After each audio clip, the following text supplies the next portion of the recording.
The opinions expressed in the following program are not necessarily those of Eastlink TV, its sponsors, or partners.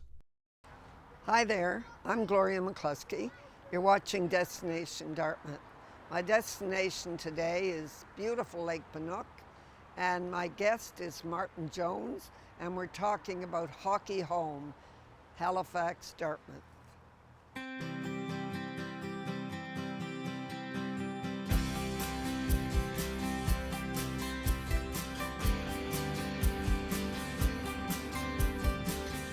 Hi, Martin.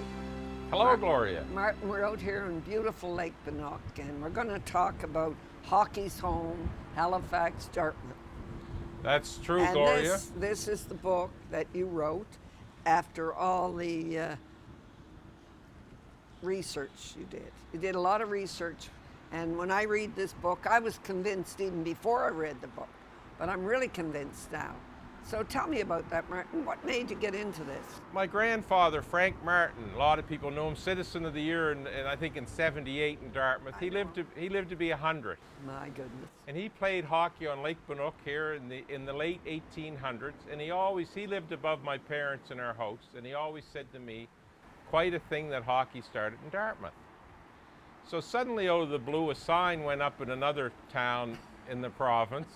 We won't mention We won't mention. My wife said, if you think your grandfather's right, you should look into it. So I started to look into it, and I couldn't believe the information that supported what he said. And he was the type of man, he wouldn't say it if he didn't know it. No, of course he wouldn't. And the thing about it, a guy in the 1890s, he knew people from the 1820s, early 1800s, the same as I knew people from the late 1800s, early 1900s. So he had a long history with them too, and that inspired me. I did my research, and I was shocked at the amount of history that proved that Dartmouth is the true birthplace of hockey. Well, you have a whole chronology of all the dates here, as early as the 1700s. Mi'kmaq. That's right. So we're at the epicenter, ground zero of Canadian hockey history, and actually world hockey history, beautiful Lake Bannock. Just up to the east is Oat Hill Lake, Maynard Lake, Bannock Lake. Behind us were the Mi'kmaq were at Birch Cove. They helped make the first hockey sticks. John Forbes' house is just behind Lake Bannock. He invented the famous Star skate. A few blocks down the road is Star Manufacturing that made the very first skates, modern skates in the world. I have a couple of pairs here, Gloria. And this was the famous skate because unlike other skates, this could attach to your boot. Right, yeah. So suddenly skating, just a simple invention, it would open up and close on your boot. Skating took off all over the world, and millions of these Dartmouth skates were sold. All over the world. All over the world. The King and Queen of Spain had a gold pair of Dartmouth Star skates. The Eaton's catalog in the 1890s, all they carried was Star skates and Star hockey Isn't sticks. that something? Lord Stanley Cup. There's a picture of him at Rideau Hall. On the road, they built an outdoor rink. Right. Star skates, Star hockey sticks. So this is just a marvelous. Of course. And I should note, just to our beside us is the famous McCluskey-Jones skating oval that the Globe and Mail named about 5 years ago as one of the best outdoor places in Canada to skate. I had to get that in, Gloria. Just behind us by the Owls Club in the Second World War, NHL players stationed in the military in Halifax played hockey out here. Oh, I didn't know that. Yeah, they had some games in the winter. In the 1840s, Mrs. Gould in her diary described hockey being played on Lake Bannock. And they didn't call it hockey then, they called Well, it cricket. early on they had a few names for it. Yeah. Rickets, wickets, Yeah. but by the 1840s they But were it calling was it hockey. the But they game. were calling it hockey Yeah, by that yeah. time. But it was the same game anyway, Yeah, the same no matter what game. they called it. So it was a perfect storm here. Dartmouth, the city of lakes. I always get the number. I think is it 26? 23. 23 lakes. Unlike another little town that has no lakes, as far as I can tell upon. no. The Dartmouth Ferry, you had all these soldiers, military in Halifax looking for recreation. The Dartmouth Ferry would actually fly a flag that would say the skating was good on the Dartmouth Lake, so they could come and play hockey and skate. Wonderful? A block up at the hill at Oat Hill Lake in 1867, the Army and Navy came from Halifax. And played hockey there. They came here, the ice was rough, they walked up the hill.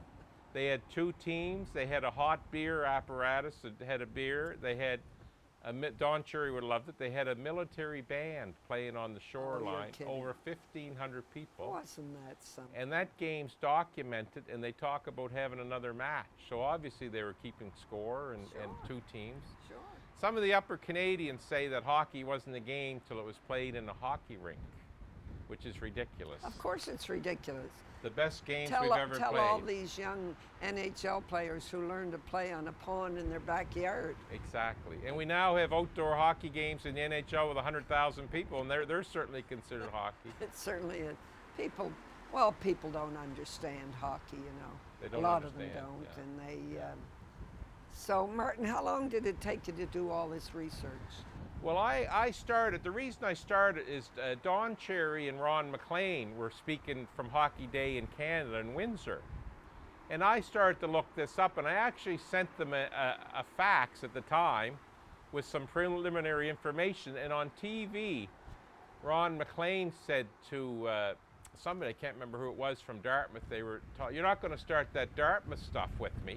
And they didn't know what he was talking about. So clearly he had read my my fax, but then I phoned a publisher. They want to do a book on it, and I worked day and night beside my full-time job. I imagine you did, and about 6-8 months I was able to put it together. And you have a law practice downtown. That's right. So I'd be going on Sunday drives with my wife in the car, working on the bibliography while she drove. So it was a busy.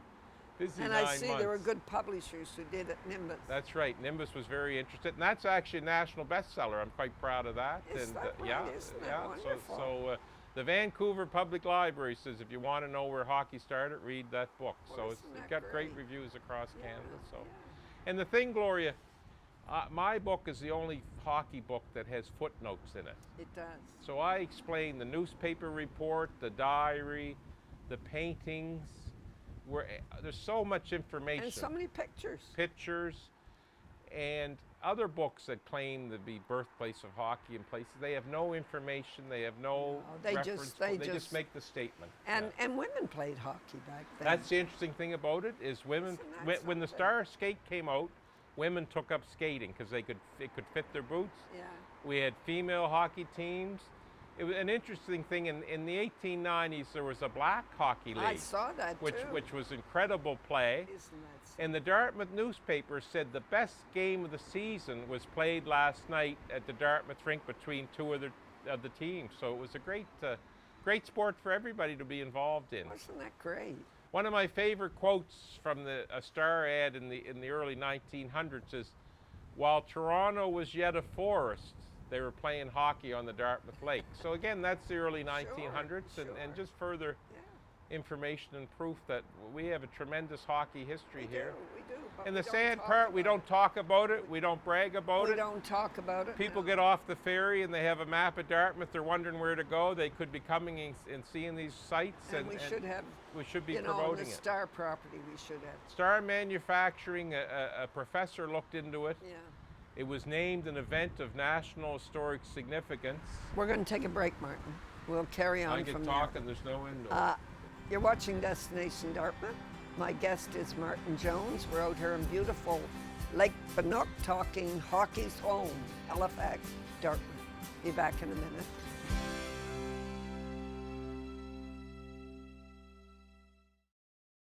We're back. Martin, let's talk about the first hockey sticks and the pucks. Sure, Gloria. One of the interesting things is a stick needs a blade.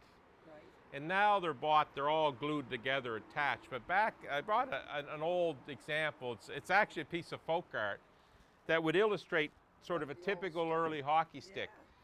I think what they did is they took an old tree and they basically took the root to make the shape of the blade. This is a folk art by Heike Wagner, actually. I think that's Pat McCluskey playing hockey on Lake Bannock, but he'd have a referee's jersey. He'd be officiating, yeah. So that's how the early hockey sticks developed, just pieces of wood, mainly the root from the tree, and they would carve it out. And Star Manufacturing worked with Mi'kmaq to make the first commercial hockey sticks. They were called the Micmac and the Rex, different names like that, and they were sold again all over the world through the Eaton's catalog. Yeah. The hockey sticks made here also. That's right. They were made at Birch Cove, and there's some suggestion that they were actually made in the plant too, but we haven't been able to find a picture of that.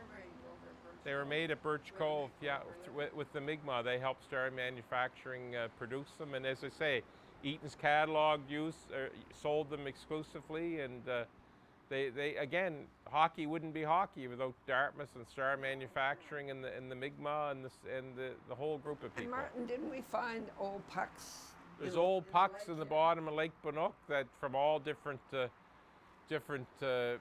eras. The early pucks, Gloria, were square.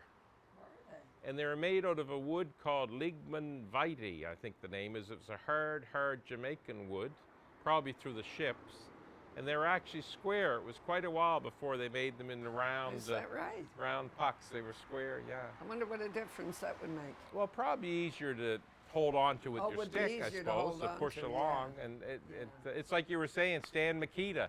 I mean, hockey went on for 100 years with a straight-bladed stick, and suddenly he invents a curved stick. He got his caught in the boards, and it twisted. And it twisted. So same again, a square puck seemed logical. Suddenly a round puck seems more logical. So a little harder to.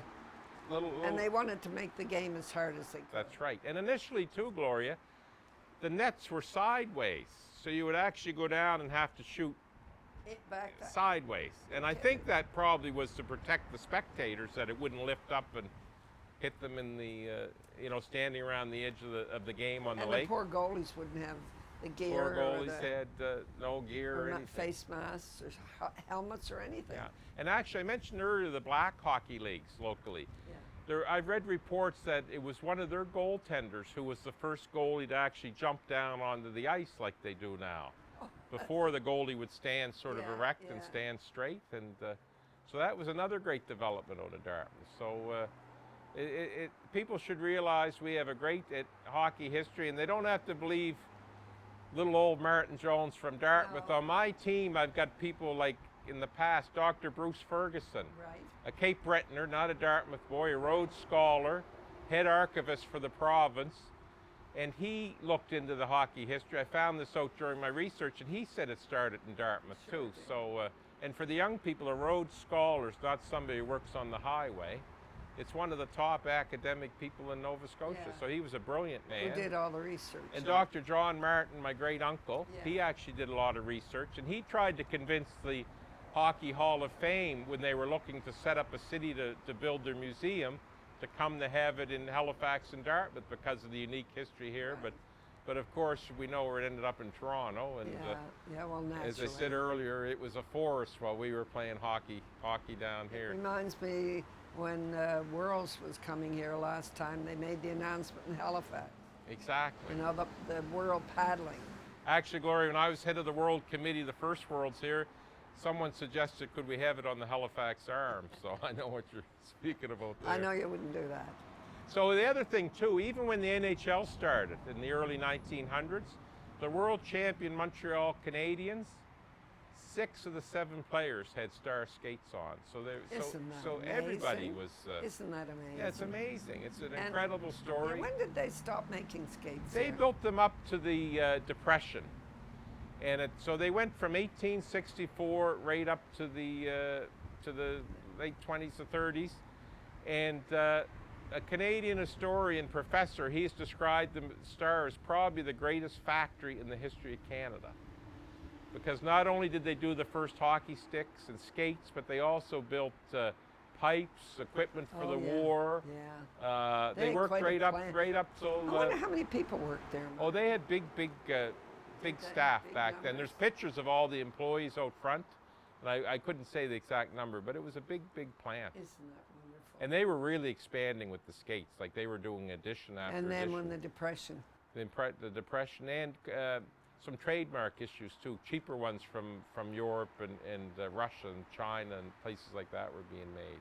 But theirs was so durable.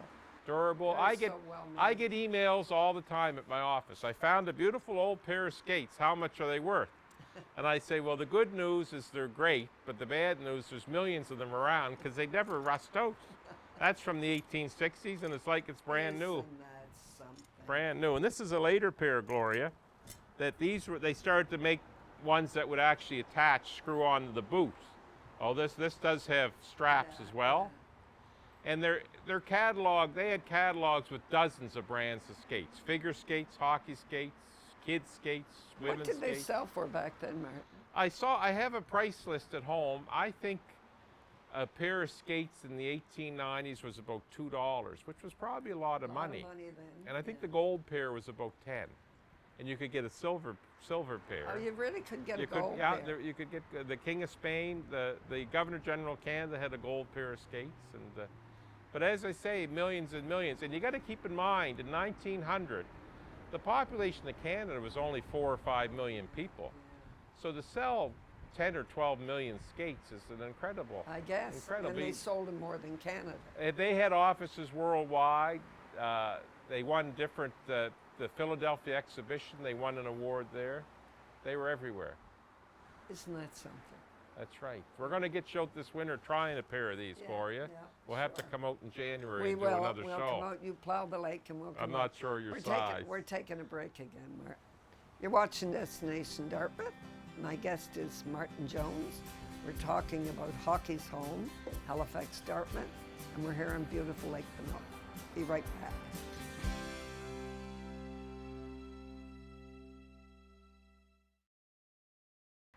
Hi, I'm back and I'm talking to Martin Jones. We're talking about hockey's home, Halifax-Dartmouth. Martin, the disappointing thing about all this great history is that we don't talk about it. It's a mystery to me, Gloria. Why we don't? I don't know. Star Manufacturing, about 7 or 8 years ago, the National Historic Sites and Monuments Board named the Star Skate an event of national historic significance. There's a beautiful large plaque. They're displayed all through the city at the Hydrostone, different places. I don't even know where this plaque is. We don't show anything on our maps. We don't have any plaques along the lakes or at the Star site. How many tourists would be interested in that? You know, they come over, they get to the Dartmouth side, and of course we get very little promotion. And nobody says, look, up the street there, the first skates in the world were made. And the first documented hockey games, the first hockey sticks. This would be a mecca for hockey fans around the world, but they don't come if you don't brag about it. No. And unfortunately, there's some other areas that do brag about it and have no history, no evidence to support their claim. This is it. This is the epicenter of hockey right here. Where the Star was, we should have a large skate. We should have an outdoor skating rink on the Star site. We should have a large Star skate showing that. We should have that plaque, and we should have pictures of the plant and skates and the Governor General with his hockey sticks. Yeah. And it's a shame, really. I know it's a shame. And Martin, there is a picture that was taken by or a painting. It's just one of many, many things I talk about in the book, Gloria. In 1867, a British soldier stationed in Halifax, a sailor, I believe, came over to Dartmouth, and he painted a painting right from here of a curling match. But actually, it's not a curling match that's significant. In behind it is a hockey game being played. It's probably the earliest painting of hockey being played anywhere. It's in the art gallery in Nova Scotia. It's well worth viewing, and even as recently as last winter too, Tom Forrestal, famous Dartmouth painter, painted the people playing hockey on Lake Benoit. So there's diaries that talk about it. There's paintings, newspaper reports. We're the only place in the world that has all of this information, and we're the only place in the world where we don't talk about it, I guess. We don't talk about it. It's a mystery to me. This would be a mecca for hockey fans to come and see and have a tour around the city, and I'd love to see us do more to promote it. I'm not sure if it's because it's mainly a Dartmouth story or what the reason is, but I would suggest it's probably because it's a Dartmouth story. Maybe, yeah. I mean, we had the World Hockey Championships here, and there wasn't a mention of it. That's No signage, nothing. And it's and the junior I championship. know, interesting. That would be 2 young hockey players. Exactly. I think every hockey tournament to have a coming look here. at those skates and to think, yeah. how did they skate on those? Yeah, how did they skate on those? Yeah, and look what they have today. Look at the price. The price, yeah. When you think of the old hockey sticks, what they pay today, they're $800, $1,000, and they break. Skates. And they break skates and everything. So no, it's one of the great mysteries to me is why we don't promote this marvelous story. I try to promote it, but nobody else seems too interested in it, and that's there's a number of mysteries of life, and that would be one of them. Well, you'll have to keep hanging in there promoting it. Well, Martin. this is a nice opportunity. I appreciate the chance to come on your show, Gloria. I was on with you about 20 years ago. You look the same. I think I've aged a bit. I wanted to do this show, Martin, for that purpose. That's great. Because there is so much history, and people have told me that from my shows they've learned so much. Wait until they see this show. And if you're interested in our hockey history, don't pay attention to me. Look, get some books. Look at my book. Look at the footnotes. Look at the other books, and read and make your own decision. I think when you look at the history, you'll say this is a no-brainer. Yeah. Like nobody has any information to point that hockey was played earlier than the late 1800s when it was well established in Dartmouth. No, and this is where the Mi'kmaq were. This was so it's a great story because it's the Mi'kmaq. Yeah. It's women. It's men.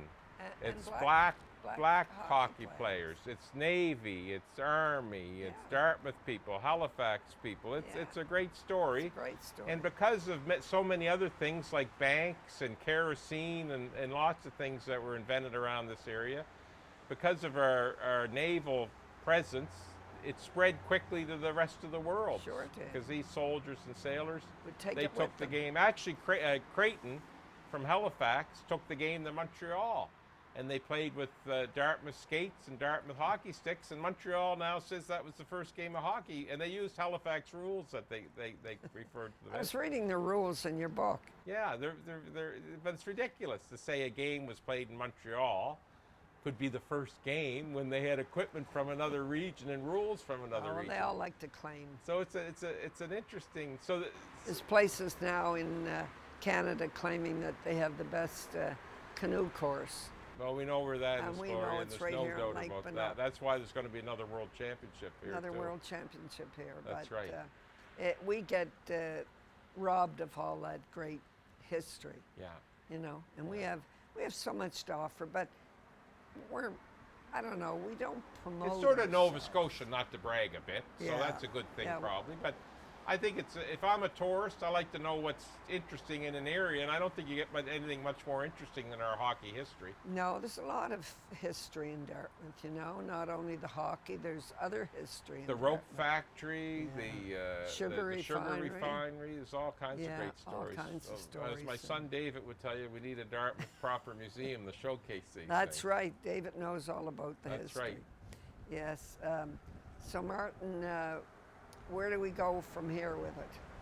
Well, I'm going to tell you what I'm going to do after today. I'm going to get a map done up.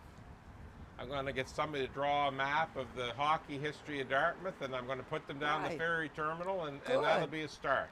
Good. So somebody coming over, I meet people all the time. Where should I go in Dartmouth? And you have the dates on there? I'll have the dates, I'll have pictures. And, that'd be wonderful, I'm going to do Martin. that, Gloria, and I'm going to have your name on the back as one of the sponsors. Yeah. No, I think that would be a good start. And I'd love to see the skate go up. That would be with a that good historic start. plaque. I mean, that's a disgrace that we have a national plaque for an historic event and it's sitting in somebody's office somewhere. That's terrible. Well, look, Martin, we're running out of time. You didn't know the time would go so quickly, eh? It's a great day for December, Gloria, a great hockey day.